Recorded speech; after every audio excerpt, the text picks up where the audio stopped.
За юу айцхан миний хөрхөн дүүнэр хэгч нар минь. Өнөөдөр та бүхэндээ анime бол хүүхэлдэйн кино юу эсвэл өөр төвшний зүйл үү гэдгийг багахан ч болтгоо ойлгуулахаар энэхүү бичлэгийг лазантаж дуусгамаа. За хэдэн асуултыг та эдээс асууя. Та арай 17 нас хүрээгүй ээж Берсеркийг үзсэн юм биш вэ? Айгуу. Энд ч таны сэтгэл зүйч нэлээд том гэмтэл авчирна да. Мэдээж тоглоом кино зэрэгт бүгдэнд нь насны ангилал бий. Үнийг үзэж байгаа чи хэрвээ 10 жилийн сурагч бол ирээдүйд драматай нэгэн болохыг хүсээгүй бол наснда тогтсон юм үзэж байгаасаа гэж хүсэж байна. Тийм болохоор л өнөөдөр энэ бичлэгийг хийж ойлгож байна чи. Ой. Харин том болсон хойно Берсеркийг бол үзэж болно.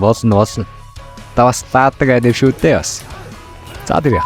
За одоо энэхүү самбар руу анхаарлаа хандуулаарай. Я хамгийн ихнийх нь жицэг. Бэжэр үгүй мэн. Энэ чи юм бэ?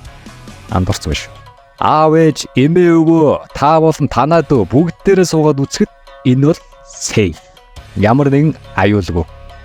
Айдас хүйдэс дүүд юмнууд гарахгүй. Айгүй хөөх юм гарнаа. За хэдэн жишээ дурдах юм бол Миязаки өвөөгийн студийн бүтээлүүд болох миний хөрш Тоторо эсвэл яг тэрнтэй адилхан ямар ч анime байдгийн тэгээд тиймэрхүү анимууд бол энэ ангилт бол багтжээ. За окей. Дараагийн ангилт маань PG-13. За энэ ангиллын хүүхдүүд маань бол дээлний захаас зуурчдаг, гурил нухаас суучдаг, хөөх юмны учрыг ойлгодог болсон дүүнерт маань бол яг тохирох нэ. За жишээ Jujutsu Kaisen, Hunter x Hunter тиймэрхүү анимууд яг тохирно гэж орж ирэх юм да. 3 дугаар R буюу 17 plus. Дээд түвшний бэлтгэл насныхан. За та нартай бол одоо юугаа ярих вэ? Тэгээд Tokyo Ghoul эсвэл Berserk үз окей. Өөр юм байхгүй. Яриад ч юм аа. За тэрний дараа гэхдээ нэр нэг жоох ярих юм үлдсэн байгаа юм. R plus гэдэг нэг юм бэ. За тэр нь болонгууд 18 мас дээш насных нь үзэх нэ. За энэ ангиллийнхан манай дүүд үздэг бах нэ. За окей. Ерөнхийдөө бол ойлгосон баха.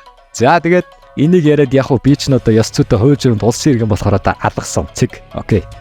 За хэдэн дүүнэртэй хөөхөө нэг хэрэглээ чанартай мэдээлэл өгөхөд бол хэрвээ танаа найз эсвэл өөр хин нэг чамаг хүүхэлтэй кино үзлийг шоолж байгаа бол тэр ч өстой нэрэ тончиг болохгүй шүү дээ. Анime гэдэг нь анимашн гэдэг үгээ хөөе гэдээ одоо сайхан хэлээд мэд. Наадах чи хөдөлдөг зураг болохоос хүүхэлтэй кино биш гэж сайхан хэлж болно шүү дээ. Окей, энэ чи үг хэлэх хэрэгчлөө тий. Чиний л асуудал.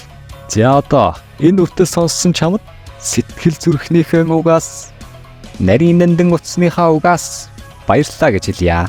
Анime үзсэн 10 жилийн туршлагаасаа хуваалцъя гэсэн нэгэн сайхан бод одод тэнгэр төгөг мэд яг часыг л ороод ирлээ. Шинээр үзэж эхэлж шинэхэн баагуунуудад зориулаад хитгэн шилдэг гэж бодсон анимада хэлээд өгөө.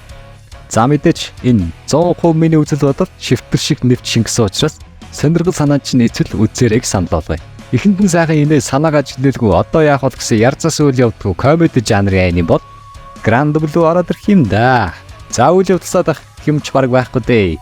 Хэдэн гараж нөхтийн хөхтэй явдлыг тунчиг яриа дотор эвлүүлэн наасан анime маа.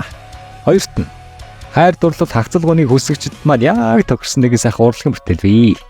Dusk Maiden of Amnesia.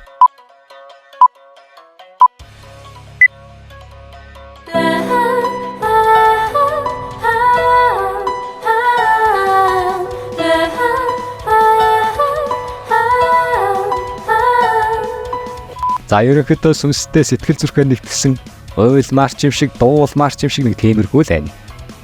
За 3 дугаар цус нүж алан хэдэ харгас үчирхийлэл чиний сэтгэл зүрхийг бөлөглүүлдэг бол Hellsing Ultimate боёо. За бараг л Van Helsing-ийн анимын хувилбар л та. Тэ зохиол нь мэдээж өөр. Шаалхор. Буугаар ирхэн бодож болдгийг манай гол төр бараг л заагаад өг. Чи бараг л гар буугаар бодож сураад надад аниме дууснаа л гэсэн.